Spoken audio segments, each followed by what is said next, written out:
Salut tout le monde, j'espère que vous allez bien. Donc aujourd'hui, nouvelle vidéo zapping. On retourne sur X, se regarder encore énormément de séquences. Comme d'habitude, on ne perd pas de temps, petit like pour la force, petit commentaire pour le référencement. Et pour ceux qui sont sur téléphone et bien sûr, qui sont gentils, merci de booster la vidéo. Allez, on enchaîne avec la première séquence qui nous vient de Serpia. C'est marqué alerte info. Une attaque au couteau a lieu à Toulouse contre des policiers municipaux.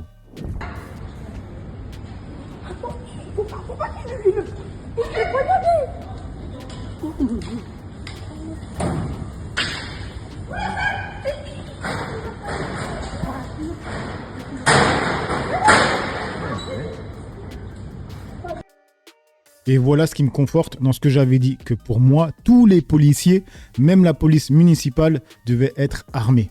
Et c'est pour ça que j'avais dit que je n'étais pas corda avec LFI par rapport à ça. Et l'exemple que j'avais donné, c'était cet exemple en plus. J'avais dit, imaginez une personne avec un couteau. Qu'est-ce qu'ils vont faire? Moi, tous les policiers doivent être armés. Premièrement. Deuxièmement, ils doivent être bien formés. Et troisièmement, bien choisis. On ne prend pas des racelards ou des gens bancals. Tout simplement, les mecs. Et regardez une autre chose. S'il n'y avait pas eu le mec, et c'est factuel, s'il n'y avait pas eu le mec, elles étaient dans la merde. Regardez là, à ce moment-là.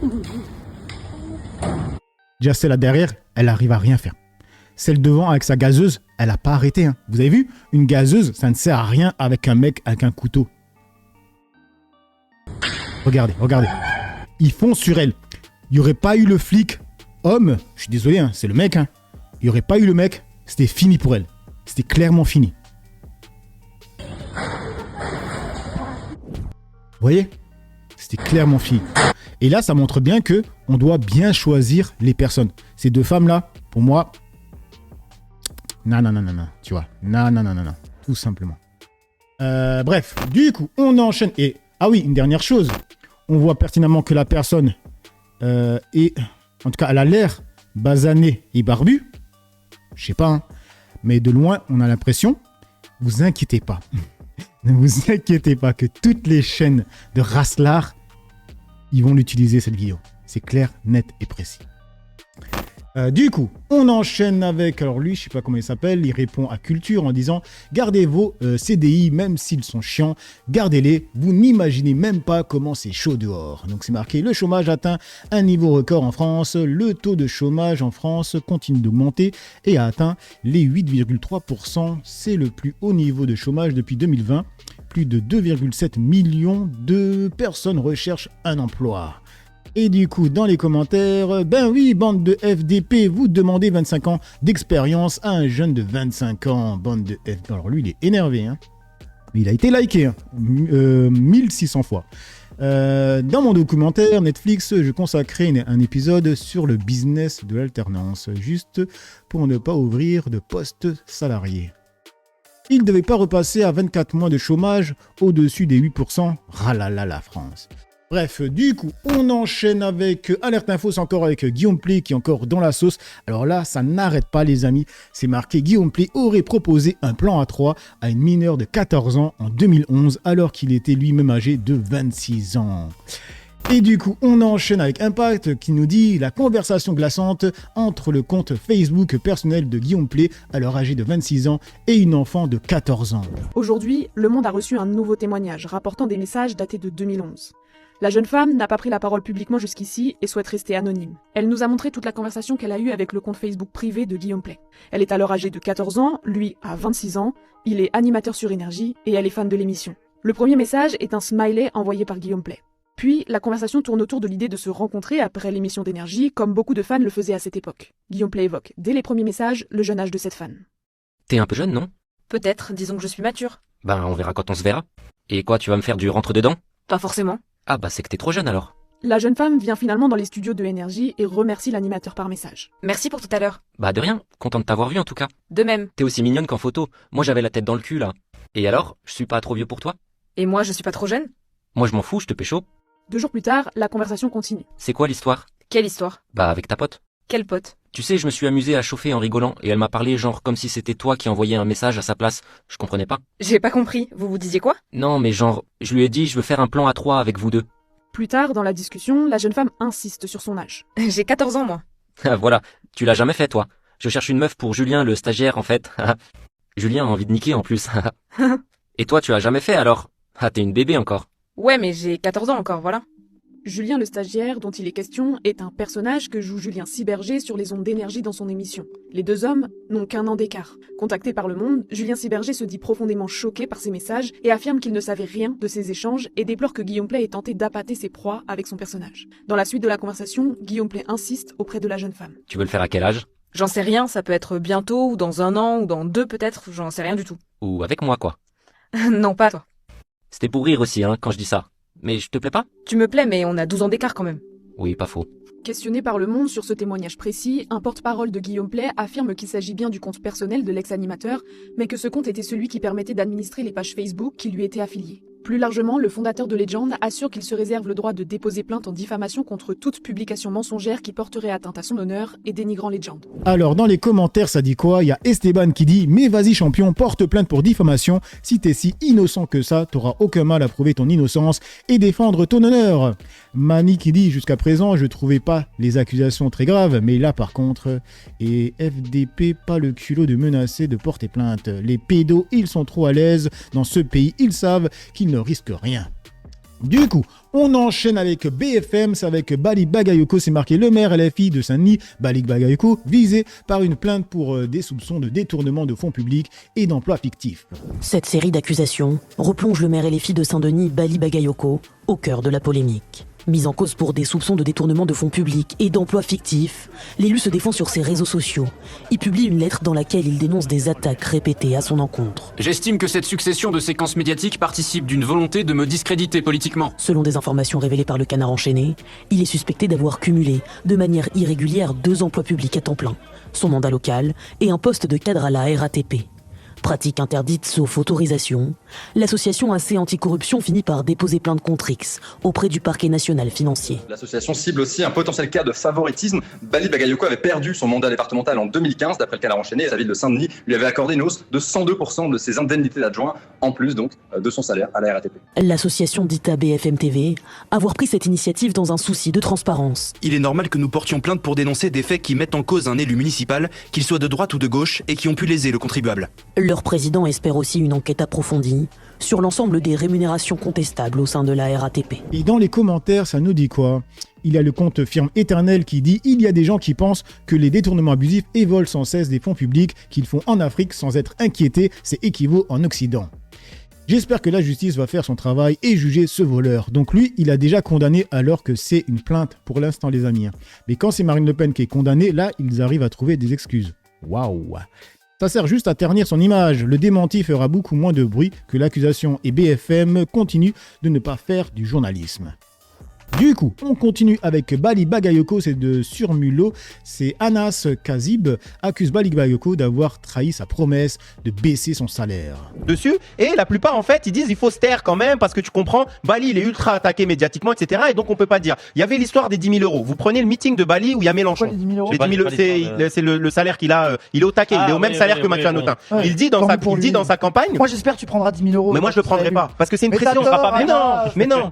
Prends la caillasse. Mais non, ça va, moi je prends de la thune. suis contre ça, tu peux pas en fait représenter. Mais non, c'est la vérité, c'est pas une histoire Moi je te les donne moi. Mais non, mais Si je suis élu, il les prend, il a dit voilà. Mais c'est pardon, l'exemple pardon. vraiment Oui, rase. oui, Moi je sais qu'on peut dire les choses pour déconner, mais l'exemplarité chez des gens qui souffrent, qui sont en fait sont en galère et qui votent pour des gens qui sont censés simplement appliquer un programme, défendre ces gens-là et en fait que tu gagnes 5-6 fois leur salaire, c'est pas possible. Tu vois ce que je veux dire? En plus des pressions économiques et autres que tu peux avoir. Mais je ferme cette parenthèse-là. Mais par exemple, il avait dit, je vais réduire mon salaire. Et il le fait pas en fait. Et derrière, les pressions, elles ne viennent pas parce que derrière, les gens se taisent finalement parce qu'ils se disent, moi, je vais pas trop critiquer la France insoumise. Moi, je pense que vous le dites que dans la phase électorale, mais c'est pas vrai. Ça fait des années que Mélenchon dit que son mentor, c'est François Mitterrand. Et dans les commentaires, il y a Claude Sillard qui a dit « C'est ridicule, dire que Bali Bagayoko ne peut pas incarner les demandes légitimes des citoyens français les plus modestes à vivre mieux parce qu'il gagnerait 10 000 euros par mois, c'est oublier de quel milieu social il est issu. À ce moment-là, avec une telle logique, vous devez proposer une réforme constitutionnelle afin que n'accèdent à la fonction suprême, au poste ministériel, uniquement des femmes et des hommes n'ayant jamais gagné plus de 2 000 euros mensuels dans leur vie. Ainsi, vous auriez l'illusion que ce type de profil connaît mieux les problématiques des plus humbles. Pas faux, pas faux. Du coup, on enchaîne avec Sébastien Murat, c'est marqué une dinguerie. Le FN ne sert à rien. Parti d'extrême droite, Mafia Le Pen. C'est Jean-Philippe Tanguy qui écrivait ça. Aujourd'hui député et cadre du RN. Les convictions passent, les archives restent. Regardez-moi ça. Par contre, c'est écrit tout petit. Plutôt crevé que de cautionner le délire narcissique de la famille Le Pen. FN officiel n'a pas d'idée, mais on sait copier. Mafia Le Pen, spécialiste de la contrefaçon de père en fille. Waouh. C'est la vérité, FN ne sert à rien, tel parti communiste des années 50 avec de moins bons résultats électoraux. Et le palais bourgeois de la famille Le Pen, on le constate ou bien, il était au taquet les amis. Et on passe sur le compte de Shelby qui a tuté. Chloé Ridel dit les termes sur Marine Le Pen et le Front National. Quand je vois Ménard qui se ridiculise en direct pour défendre des délinquants, quel plaisir immense. Qu'il faut être un peu sérieux. Moi je suis eurodéputée au Parlement, je préside aussi un intergroupe qui lutte contre la corruption. Donc ce sont des sujets que je suis au premier chef. Et Marine Le Pen, en l'occurrence, a été déclarée par 2 fois coupable de détournement de fonds publics. Le fond de l'affaire, il est grave. C'est un système qui était organisé pour détourner l'argent du Parlement européen pour embaucher des gens qui n'avaient aucun rapport avec le mandat de député européen, qui étaient des majordomes, qui étaient des chauffeurs. Monsieur Alliot, que vous avez reçu juste avant, a employé pendant 8 mois une personne qui ne peut montrer aucune preuve de travail au Parlement européen, avec lequel il a échangé un seul SMS pendant 8 mois. Donc c'est vraiment, Madame, vous voulez se moquer des gens. On peut être d'accord là-dessus. Et j'ajouterais que Marine Le Pen a fait toute sa carrière politique sur la probité en disant « Moi, je rejette le système, je suis une candidate qui a la tête haute, les mains propres, c'était la formule de son père, et je suis vierge de toute condamnation, et aujourd'hui, c'est une candidate délinquante. Moi, je n'ai pas de arrêtez, délinquante, d'abord. Madame, vous n'avez pas le droit de dire ça, on va attendre d'avoir le jugement. On a à voir non, on a à attendre... Putain, l'état de droit, le respect des décisions de justice, ça vous va quand ça va dans votre sens? Je les respecte. Et non, là, vous les respectez. 2 fois, monsieur. Attends, et elle a fait appel, donc on va juste attendre. Même si Elle a déjà fait appel, elle a été jugée en appel. Et il y a un truc qui s'appelle la Cour de... Voilà. Enfin, il y a encore une autre instance. Ça peut vous agacer, mais je crois qu'elle a été reconnue coupable par 2 fois, que les preuves étaient... Et moi, j'ai écouté le jugement, j'ai pris le temps. Il y a peu de doute de sa culpabilité, monsieur. Attendez. Et après, vous pouvez essayer de faire diversion tant que vous... Non, on fait pas diversion. Je crois que ça ne convainc pas grand monde. Non. Et on enchaîne avec le compte de Juste Milieu qui répond à The News en disant niveau ingérence étrangère, on est bien ou pas là. C'est marqué, le président du CRIF était en Israël où il a échangé avec le président israélien sur les perspectives politiques en France et sur les risques d'élection du RN l'an prochain. Jonathan Arfi ajoute, on a un dialogue régulier avec lui. Alors vous avez également rencontré le président de l'État. Quel a été son message? Est-ce qu'on peut supposer que il vous a aussi posé des questions sur ce qui se passait au sein de la communauté juive en France, sur la résurgence de l'antisémitisme par exemple? Oui, le président Herzog, il a un lien particulier avec la France. Vous savez, il a une histoire familiale liée à la France avec son grand-père qui a été rabbin rue Pavée.